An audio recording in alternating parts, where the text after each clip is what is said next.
Hi, my name is Matt Nguyen, and I've been a chef for 8 years, and this is how to make the perfect pancake. Now, I've made a batter using equal parts self-raising flour and buttermilk, and also 1 egg. We'll whisk that up real smooth,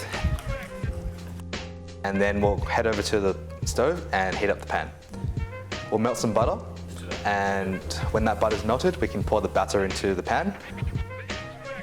When that batter starts to bubble, that's when you can start to flip it.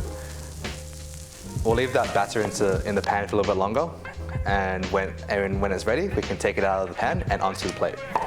Now you can garnish it with some strawberries and bananas or any fruit you want.